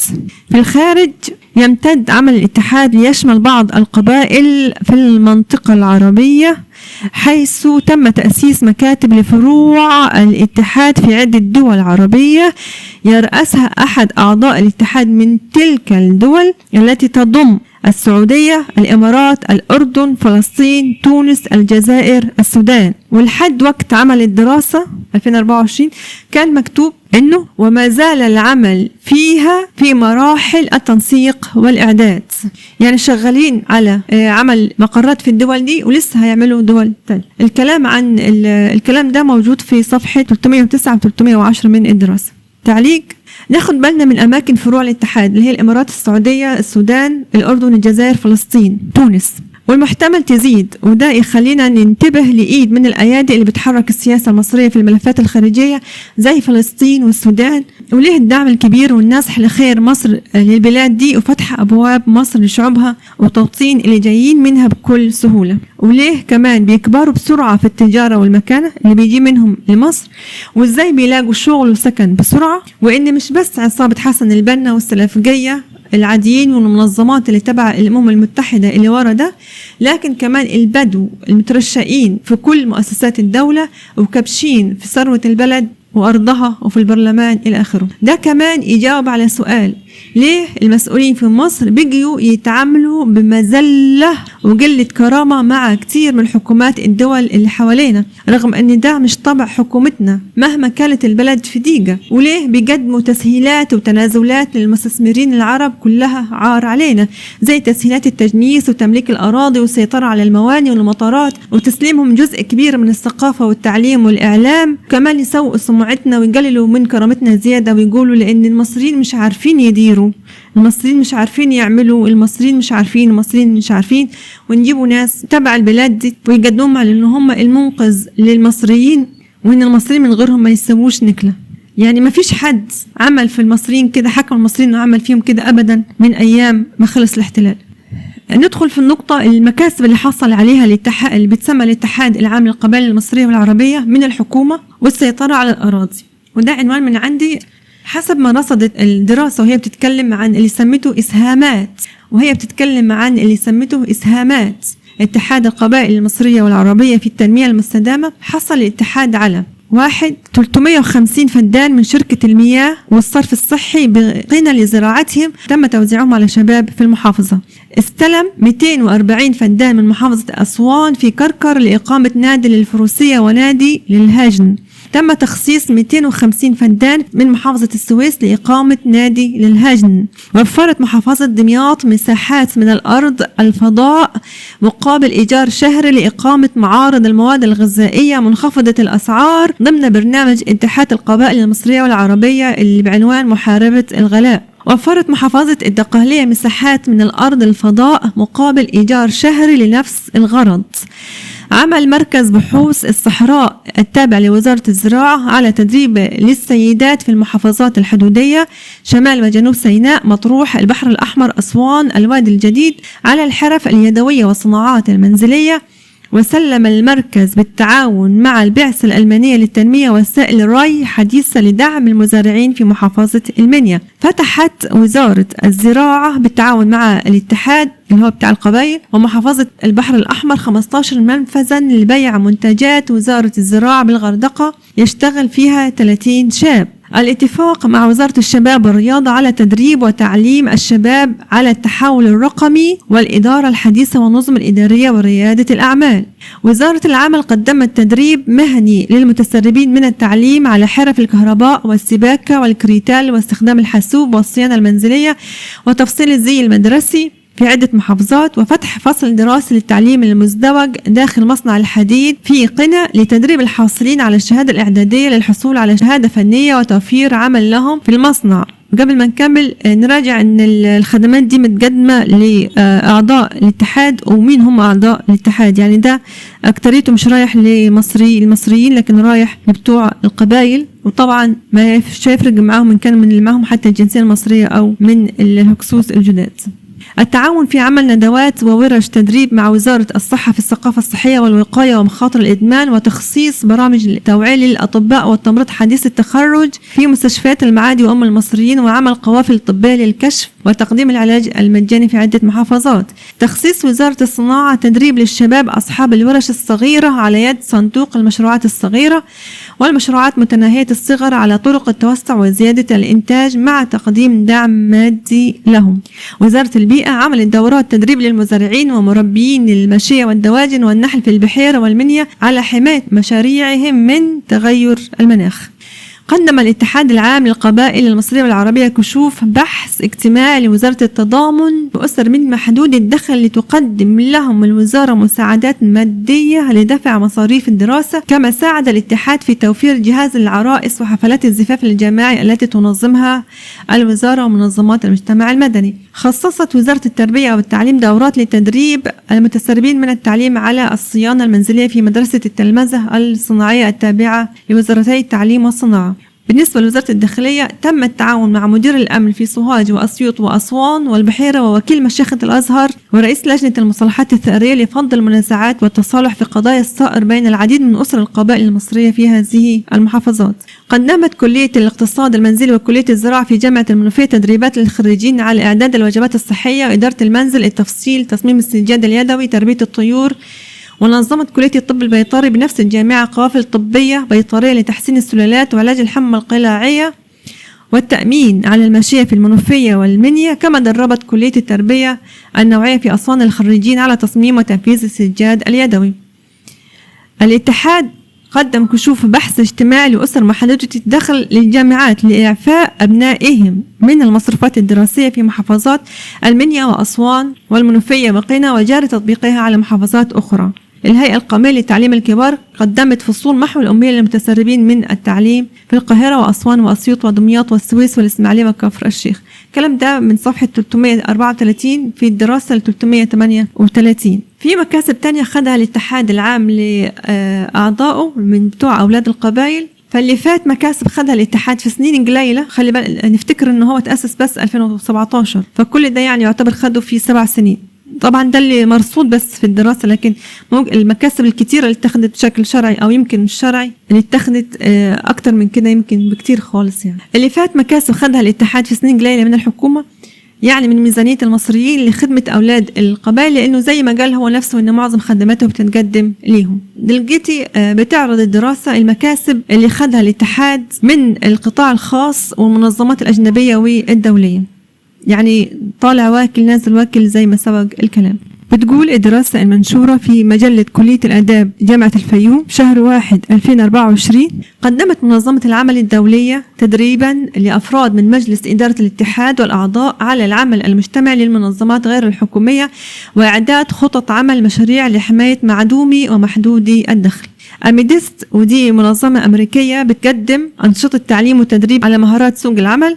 أميديست اتفق معها الاتحاد على عمل خصم 10% على رسوم دورات اللغة الإنجليزية ودورة التويفل لطلاب الدراسات العليا. ائتلاف حقوق الإنسان، أنا معرفش ده تبع إيه، عمل دورات تدريبية لشباب أعضاء الاتحاد من كل المحافظات حول مفهوم حقوق الإنسان وقوانينه والمواطنة والحريات.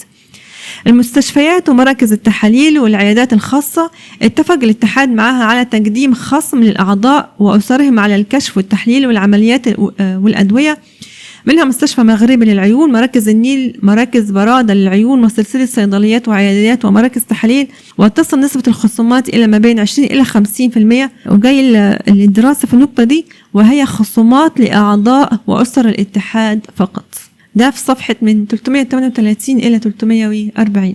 واعتبرت الباحثة في الدراسة المذكورة إن الخدمات اللي متقدمة للاتحاد دي قالت بالنص عامل قوي دعمت إسهامات الاتحاد في مجال التنمية المستدامة. يعني هي بتأيد تقديم الخدمات والفرص دي كلها لكيان عرقي بيميز نفسه عن المصريين، وده نوع من الدراسات اللي بيسعى الاتحاد لأنها تكتر في الجامعات وفي وسائل الإعلام علشان تقدمه في أحسن صورة وتقلل اعتراض الرأي العام على وجوده. يعني هي بتأيد تقديم الخدمات والفرص دي كلها لكيان عرق بيميز نفسه عن المصريين، رغم ان الاتحاد نفسه معترف ان اغلبية الخدمات دي بتروح لأولاد القبائل جوا وبرا مصر. وظهر ده أكتر تحت عنوان اختارته الدراسة في جزء منها، وهو عنوان بيقول إسهامات الاتحاد العام للقبائل المصرية والعربية في التنمية المستدامة. واعتبرت أنه بعلاقاته دي قدم العديد من الإسهامات في مجالات التنمية المستدامة، وده من غير أي إشارة لخطورة أن المكاسب اللي حصل عليها هي تهديد لوحدانية الشعب المصري وهويته، حقوق المصريين الطبيعيين اللي مش منتمين لكيانات أو دول أجنبية. ولكن اللي بيركز في المصطلحات اللي بتستخدمها الدراسة لمدح نشاط الاتحاد زي التنمية المستدامة وغيرها يعرف إنها ألفاظ معتمدة على صياغات الاتفاقيات الدولية زي ما سبق الكلام، وندي هنا منها أمثلة زي اتفاقية خطة الأمم المتحدة للتنمية المستدامة 2030 تحويل عالمنا، ده اسم الاتفاقية المعمولة سنة 2015 ومضت عليها الحكومة في مصر، وفيها بنود لتمكين وتوطين اللاجئين في البلدان اللي مضت على الاتفاقية، وفيها إلحاح على نشر المواطنة العالمية، يعني ما فيهاش اعتبارات للدولة الوطنية ولا حقوق أهل البلد وهويتهم الأصلية.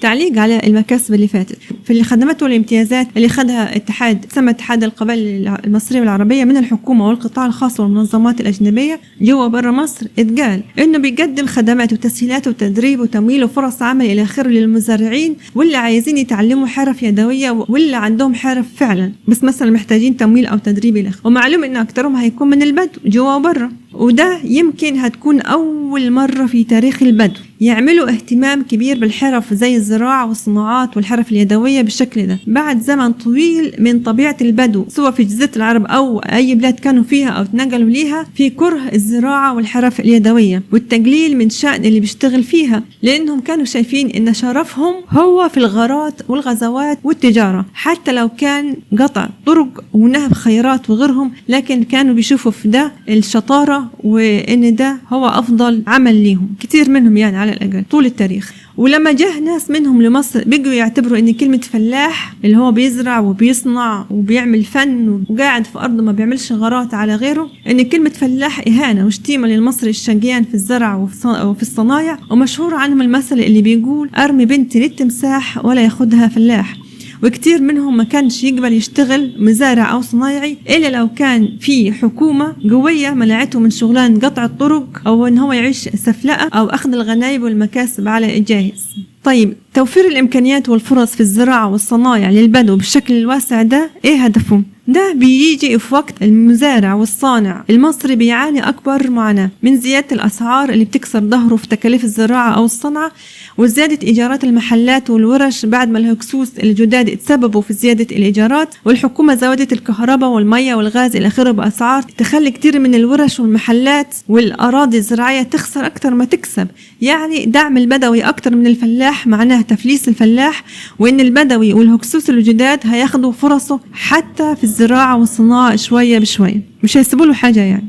وفي مكان تاني في الدراسة في صفحة 347 متقال إن الحرف اليدوية والملابس متركزة على الحرف والملابس والأشغال البدوية علشان تتقدم للسياح في أسوان ومطروح والبحر الأحمر مثلا، وده معناه إن السايح بدل ما يرجع بتذكار مصري خالص هيرجع بتذكار بدوي. ومع الوقت ومع انتشار معارض البدو في كل المحافظات يبقى الشكل المتصدر لمصر وثقافتها وسياحتها هو الشكل البدوي أكتر من المصري الفلاحي. في عملية حصار للفلاح مش بس في المهن دي اللي كانت سندها أيام الاحتلالات مثلا لما كان المحتلين والجاليات الأجنبية محتكرين المناصب في الحكم، في أسباب تانية لدخول البدو بشكل كبير في مجالات الحرف والصنايع والزراعة والتكنولوجيا بشكل يديهم فرص أكتر من المصريين، وهي تزود عملية حصار للفلاح. عملية الحصار دي للفلاح مش هتكون بس في المهن دي اللي كانت سندها أيام الاحتلالات مثلا لما كان المحتلين والجاليات الأجنبية محتكرين المناصب في الحكم والجيش والقضاء والتجارة إلى آخره، لما كانوا سايبين للفلاحين الزراعة وكتير من الصنايع والحاجات اللي فيها شقة شديد. لكن كمان في المهن اللي محتاجها المستقبل. فاللي بيتسمى الاتحاد العام للقبائل المصرية والعربية طبعا وغيرهم من اتحادات ومجالس قبلية وحزبية بتقدم تسهيلات كبيرة لأعضائها من البدو في مجالات الكمبيوتر والتكنولوجيا بأنواعها. وكأن البدو طريقة جديدة من طرق الكبش والتكويش والغارات اللي لسه بيعتزوا بيها وعايشين عليها، بياخدوا كل المستقبل من المصريين، سواء الحرف اليدوية اللي كانت تشغل المصريين وتعيشهم أو العلوم الرقمية والتقنية اللي محتاجها العصر. مش هيخلوا للمصريين حاجة، خصوصا التدريبات دي هتتوسع وتشمل أولاد قبائل من بلاد أجنبية، وكتير كمان من الهكسوس الجداد بتوع قبائل أو هينسبوا نفسهم لقبائل ولو بالزور عشان ياخدوا الفرص. فهيكتر العدد اللي يشجعهم يستغنوا عن المصريين، والعدد اللي هيفضل من المصريين يشتغل يبقى تحت ايدهم وسلطتهم ومذلتهم. وفي مكان تاني في الدراسة المنشورة في مجلة كلية الآداب جامعة الفيوم شهر 1 2024 عن اللي بتسمى الاتحاد العام للقبائل المصرية والعربية صفحة 345 قالت تحت عنوان مساعدة بعض الأسر من فئات مستحق الحماية الاجتماعية، قالت أن الاتحاد بيسهل حصول الأسر على الفلوس والخدمات اللي بتقدمها وزارة التضامن ووزارة العمل في برامج تكافل وكرامة وبرنامج العمالة غير المنتظمة، بأن مندوبين الاتحاد بيلفوا في المحافظات ويجمعوا بيانات الأسر دي ويكتبوا لهم طلبات الانضمام ويوصلوها للجهات الحكومية. فواضح التسهيل الكبير اللي بيقدموه على طبق من فضل أولاد القبائل في أخذ الدعم المادي من الحكومة بكل شكل، وإنه تكون فرصتهم في أخذ الدعم ده أكتر من فرصة الفلاح اللي هيقعد يلف على المكاتب الحكومية في جمع الورق المطلوب منه ويدور على اللي يساعده في كتابة الاستمارات والورق ويحتار لحد ما يعرف إزاي يوصلها للجهات الحكومية ويدفع مواصلات وياخد وقت. لكن أولاد القبائل يجي لهم ناس مخصوصة توفر عليهم كل ده بخلاف إن انتشار البدو في المؤسسات الحكومية نفسها هيخلي الأولاد القبائل ناس جوا المؤسسات تسهل لهم تحريك الورق والموافقة على طلباتهم وتسريع تقديم الخدمات ليهم. فكأن اللي بتسمى اتحاد القبائل المصرية والعربية أو غيرهم من الاتحادات ومجالس وكيانات قبلية وعرقية دخيلة واكلة البلد شاكي براكب وطلع واكلة نزلة واكلة، لا سايبة فرص استثمار ومشاريع مهما كانت ضخمة، ولا سايبة إعانات ومنح وحرف مهما كانت بسيطة. ضمن الفرص اللي خدها اللي بيتسمى الاتحاد العام للقبائل المصرية والعربية، مع التأكيد من جديد على إنه ما فيش حاجة اسمها قبائل مصرية، لأن مصر مش بتصنع قبائل ولا بلد قبائل وكلهم فروع قبائل أجنبية. ضمن الفرص دي هي تسهيل فرص التعليم الجامعي والدراسات العليا لأولاد القبائل، ده في الوقت اللي الحكومة والبرلمان اللي مسيطر عليهم البدو والأغوات وكل أنواع الهكسوس القدام والمؤدلجين يعني تبع تيارات دينية وسياسية بيصعبوا التعليم اقتصاد المصريين. فمثلا اتكلمت الدراسة عن ان الاتحاد بيعمل بحث اجتماعي لطلبة من اعضائه عشان يتعفوا من المصاريف، في حين المصري الطبيعي عشان يتعفي من المصاريف هيلف كعب داير عشان يطلع البحث الاجتماعي ويا يلاقي اللي يساعده في ده يا ما يلاقيش. الاتحاد كمان بيتعاون مع جهات بتدي منح زي منظمة أميديست اتكلمنا عنها قبل كده، أميديست الأمريكية، ضمن تسهيل فرص أولاد القبائل في فرص العمل ويبقوا دكاترة في الجامعات وأصحاب شهادات الماجستير والدكتوراه، مع العلم ان ده في الوقت اللي رسوم الماجستير والدكتوراه للمصريين بتضرب لفوق بشكل فوق احتمال أكترية الطلبة المصريين. مثلا أنا سألت عن رسوم تسجيل برنامج الماجستير في كلية الآثار جامعة القاهرة، لقيته أكتر من 7000 جنيه، ده الرسوم بس، ده يعني فتح الباب فتح بق، بخلاف كم فلوس محتاجاه الدراسة والأبحاث. فده يخلي مصريين كتير ما يكملوش الماجستير أو ما يدخلوش أصلا في الوقت اللي بتتقدم منح وتسهيلات أكتر في الدراسات العليا للهكسوس القدام وجداد، فيكونوا هم أكتر الدكاترة والمتعلمين تعليم عالي في المستقبل والمسيطرين على الطب والآثار والهندسة والتكنولوجيا إلى آخره. جنب في فرص أخذها الاتحاد من الحكومة ومنظمات محلية وأجنبية بتوفر فرص تدريب وتعليم حرف ومشروعات صغيرة للي يتسرسبوا من التعليم، وفتح فصول تقوية للطلبة اللي في التعليم. فبعد سنين قليلة يبقى أولاد القبائل هم الأكثر تعليم في البلد في كل مراحل التعليم، في حين إن أولاد المصريين بيتسرسبوا من التعليم أو ما يقدروش يكملوا عشان الدنيا مخنوقة معاهم. ونفتكروا ان ايام الاحتلالات ورغم ان الجاليات الاجنبية كانت عددها ما يتذكرش قصاد عدد المصريين، لكن نسبة المتعلمين من الاجانب كانت هي الاعلى. يعني كان عدد المتعلمين في البلد هم الاكثر اجانب والقليلين هم المصريين. ليه؟ لان الفرص كانت متوفرة للاجانب لكن ما كانتش متاحة ولا متوفرة للمصريين، الا النادر اللي يقدر يفوت ويوصل لفرصة. نفس الحال بيحصل على نار هادية للمصريين في السنين اللي احنا فيها بعد ما رجعوا المحتلين لقدام يجبوا على وش البلد ويبقوا هم المتحكمين فيها وبيقوا نفسهم بالمحتلين الجداد او بالهكسوس الجداد. نفس الحال في الصحة. ففي الوقت اللي اتحاد القبائل بيوفر لأعضائه الكشف والعلاج المجاني، ده بخلاف الفرص اللي بياخدوها من الحكومة وغيرها ضمن الخدمات اللي بتقدمها الحكومة والجهات الصحية لكل السكان، وده في الوقت اللي العلاج أسعاره بتزيد على المصريين وفي اتجاه جوا الحكومة لخصخصة المستشفيات الحكومية بالتدريج، فيرجع المصري زي أيام الاحتلالات ما يلاقيش فرص علاج إلا بالضنين. ويلفت الانتباه قوي انه ضمن المكاسب الفرص اللي خدها الاتحاد لأعضائه هو عمل دورات ليهم في مجال حقوق الإنسان، ودي غالبا عشان يحفظهم اللي جه في الاتفاقيات الدولية واللي اتحط في الدستور والقوانين المصرية في السنين الأخيرة عن رفض اللي بيتسمى الاضطهاد والتمييز العنصري وعن حقوق المواطنة، عشان يستخدموا الكلام ده ضد الحكومة أو ضد أي حد ممكن في يوم يرفض عمل كيانات عرقية دخيلة في مصر أو يرفض ثقافة البدو أو يطالب البدو إنهم يبقوا مصريين وبس، فيرهبوا بالكلام عن العنصرية والاضطهاد ويعتبروا نفسهم من الفئات الأكثر احتياجا ولا الأكثر اضطهادا ولا أي من كان، ويعملوا ضده شكاوى إلى آخره. ونلاحظ أن كل المكاسب دي بما فيها سيطرة على مساحة كبيرة من الأراضي والمنح والمشاريع والأندية وفرص العمل والتمويلات وتربيط علاقات جوا وبرا، هي حصلت في خلال سنين قليلة من عمر الاتحاد. زي ما سبق الكلام هو تأسس سنة 17، فما بالنا هياخد أراضي ومشاريع ودعم من الحكومة كده خلال 20 سنة اللي جايين، وبقية الاتحادات والمجالس العرقية الدخيلة الباقية هتاخد مكاسب كده، وهيفضل ايه من مصر للمصريين. طبعا ممكن نشوف مكاسب أكتر خدها البدو على إيد اتحاد القبائل اللي عمله إبراهيم العرجاني وعمل فيه زعيم لسينا بحالها، يعني مش لأندية وشركات بس، وده في ظرف برضو سنين قليلة سينا بحالها بيجي لها زعيم. بالنسبة للي بيترأس اللي بيتسمى الاتحاد العام للقبائل المصرية والعربية وقت كتابة الدراسة، وحسب المكتوب على صفحة الاتحاد على الفيسبوك رئيسه اسمه فوزي فاضل ولسه مش عارفة هو شغال ايه، وأمينه العام اسمه الدكتور سمير المصري، ومكتوب على صفحة الاتحاد انه لواء، وخلي بالك من كلمة لواء، مش مكتوب ان كان لواء في الجيش ولا في الداخلية.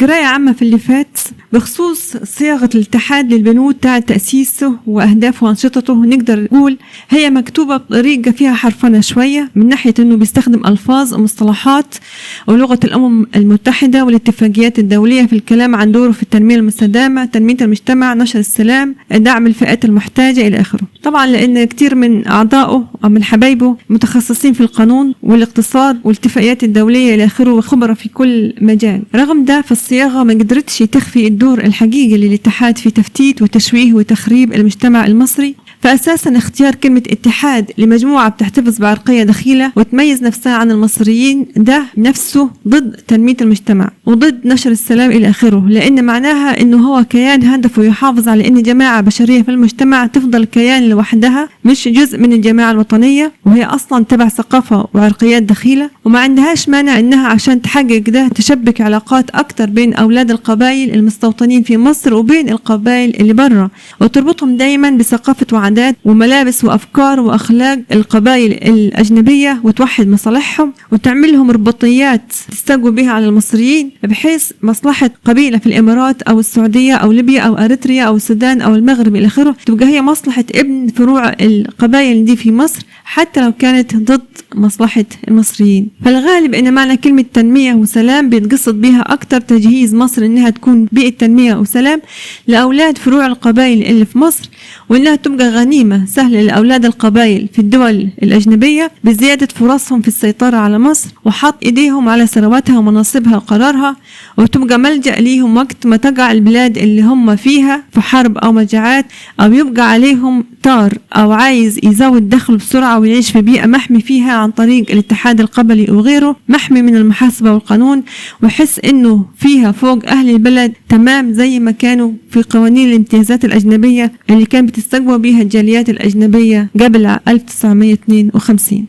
والسؤال بعد كل اللي فات، ايه الحكم على ال3 سطور اللي عرف بيهم الاتحاد نفسه في البداية لما قال انه لا علاقة له بالاحزاب ولا بالعمل السياسي، ويهدف الى تنمية المناطق النائية والعمل على زيادة انتماء اهلها للوطن ووضع الحضارة والمدنية مكان القبلية والاصطفاف بجانب الدولة والمرور بها من الازمات للرفاهية والسلام.